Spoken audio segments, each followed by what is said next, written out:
নাহমাদুহু ওয়া নুসাল্লি আলা রাসূলিহিল কারীম, আম্মা বাদ। স্মরণকালের ভয়াবহ বন্যা আমাদের সামনে। বোমা মেরে আগুন দিয়ে যেভাবে মানুষ খুন করা হচ্ছে পৃথিবীর দিক বিদিক বিভিন্ন মুসলিম ভূখণ্ডে, যেভাবে ইসরায়েল ফিলিস্তিনকে জ্বালিয়ে পুড়িয়ে শেষ করে দিচ্ছে, ফিলিস্তিনি মুসলিমদের উপর বোমা ফেলে বুলেট ছুঁড়ে অনাহারে রেখে হত্যা করছে, সেভাবে ভারত প্রতি বছরই বাঁধ দিয়ে আটকে রাখা পানি বাংলাদেশের দিকে ছেড়ে দেয়, আর এতে বাংলাদেশি মুসলিমদের বহু প্রাণ ঝরে যায়। বিশাল অঙ্কের সম্পদের ক্ষতি হয় দেশ ও মানুষের। ইসরায়েল ও ভারত দুটো বন্ধুপ্রতিম শক্তি, আর তারা সব সময় মুসলিমদের বিরুদ্ধে ষড়যন্ত্র করেই চলছে। ভারতের বসানো পুতুল সরকার অত্যাচারী স্বৈরাচারী শেখ হাসিনার আওয়ামী সন্ত্রাসী সরকারের পতন ঘটিয়েছে। ছাত্র জনতা, এদেশের মানুষেরা, এদেশের মুসলিম ও জনসাধারণ ঐক্যবদ্ধভাবে তাগুত হাসিনাকে উৎখাত করেছে। এর পরপরই ভারত ত্রিপুরার ডম্বুর বাঁধের পানি ছেড়ে বাংলাদেশের মানুষের জীবন ও সম্পদের ব্যাপক ক্ষতি করে চলছে। কিন্তু বাংলাদেশের মুসলিম জনসাধারণ বরাবরের মতোই ঐক্যবদ্ধ হয়ে আছে জালিমের জুলুমের বিরুদ্ধে, হিন্দুত্ববাদী মুশরিকদের ঘৃণ্য শত্রুতার বিরুদ্ধে। যেমনই মহান রব্বুল আলামিন সূরা মায়েদার ৮২ নং আয়াতে ইরশাদ করেছেন, লাতাজিদান্না আশাদ্দান-নাসি আদাওয়াতাল লিল্লাযিনা আমানু আল-ইয়াহুদা ওয়াল্লাযিনা আশরাকু।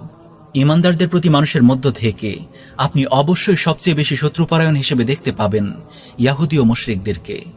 ইসরায়েলের ইয়াহুদীরা যেভাবে পুরো বিশ্বের মুসলিমদেরকে একত্রিত করেছে ইয়াহুদীবাদের বিরুদ্ধে, তেমনি ভারতের ঘৃণ্য শত্রুতাময় কর্মকাণ্ড উপমহাদেশের মুসলিমদেরকে ঐক্যবদ্ধ করেছে হিন্দুত্ববাদী মুশরিকদের বিরুদ্ধে। বহু মানুষের জান ও মালের ক্ষতি হয়েছে এ বন্যায়। কতজন আশ্রয় পেয়েছে, আবার অনেকেই আশ্রয়স্থল পায়নি বলে বন্যায় ভেসে গেছে। কত বাবা হারিয়েছে তার শিশু সন্তানকে, কত মা হারিয়েছে তার আদরের সন্তানকে, কত যুবক হারিয়েছে তার বৃদ্ধ বাবাকে, হারিয়েছে বৃদ্ধা মাকে, ভাই হারিয়েছে ভাইকে। হায়, এ যেন এক বিভীষিকাময় পরিস্থিতি। কিন্তু এদেশের মুসলিম জনসাধারণ প্রতিবারের মতো এবারও তাদের সাহায্যে এগিয়ে এসেছে। এদেশের মুসলিম জনসাধারণ সবসময় ভারতীয় জালিমদের বিরুদ্ধে ঐক্যবদ্ধ ছিল, আছে এবং থাকবে। বড় বড় উদ্যোগ থেকে শুরু করে ছোট ছোট উদ্যোগ গ্রহণ করেছে এদেশের মানুষ।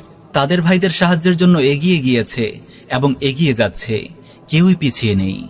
যারা অর্থ দিয়ে পারছেন তারা অর্থ দিয়ে সাহায্য করছেন, যারা শ্রম দিয়ে পারছেন তারা শ্রম দিয়ে সাহায্য করছেন। সবাই যার যার অবস্থান থেকে এগিয়ে আসছেন। আপনারাও সবাই যার যার অবস্থান থেকে যে যেভাবে পারেন সেভাবে এগিয়ে আসুন। এভাবে সবসময় কুফফারদের শত্রুতাময় আক্রমণকে ঠেকিয়ে দিন নিজেদের সম্মিলিত প্রচেষ্টায়। ক্ষুধার্তকে খাবার দিন, আশ্রয়হীনকে আশ্রয় দিন, রুগ্নকে চিকিৎসা দিন, প্রয়োজনীয় সাহায্য নিয়ে এগিয়ে আসুন। মনে রাখবেন, যারা আজকে আহত নিহত ক্ষতিগ্রস্ত তারা আমাদেরই ভাই। আমরাও তাদের জায়গায় থাকতে পারতাম, এ জলসন্ত্রাসের শিকার আমরাও হতে পারতাম। নিজেকে তাদের জায়গায় রেখে চিন্তা করুন, মন খুলে প্রাণ খুলে সাহায্য করুন। প্রিয় নবী সাল্লাল্লাহু আলাইহি ওয়াসাল্লাম ইরশাদ করেন, মান নাফাসা আন মুমিনিন কুরবাতাম মিন কুরাবিদ দুনিয়া নাফাসাল্লাহু আনহু কুরবাতাম মিন কুরাবি ইয়াউমিল কিয়ামাহ। যে ব্যক্তি কোনো মুসলিমের দুনিয়াবি কোনো দুর্ভোগ দূর করবে, আল্লাহ তাআলা কিয়ামতের দিনে তার দুর্ভোগ সমূহের মধ্য থেকে কোনো একটি দুর্ভোগ দূর করবেন। প্রিয় নবী সাল্লাল্লাহু আলাইহি ওয়াসাল্লাম আরো বলেন, ওয়াল্লাহি ফি আউনিল আবদি মা কানাল আবদু ফি আউনি আখি। আর যতক্ষণ পর্যন্ত বান্দা তার মুসলিম ভাইয়ের সহযোগিতা করতে থাকে, আল্লাহও সেই বান্দাকে সাহায্য করতে থাকেন।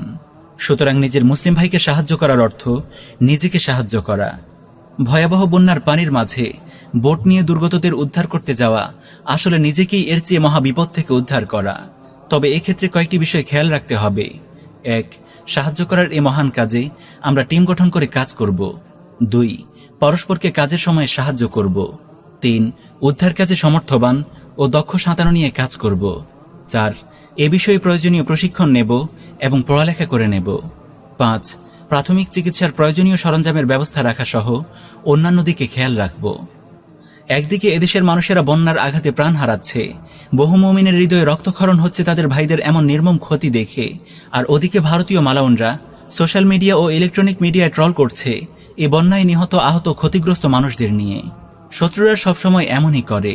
আমরা দেখেছি যখন ফিলিস্তিনে ইসরায়েল বাহিনী আক্রমণ করে তখন দূর থেকে পাহাড়ের চূড়ায় বসে বসে ইসরায়েলি ইয়াহুদিরা দেখে আর উল্লাসে ফেটে পড়ে।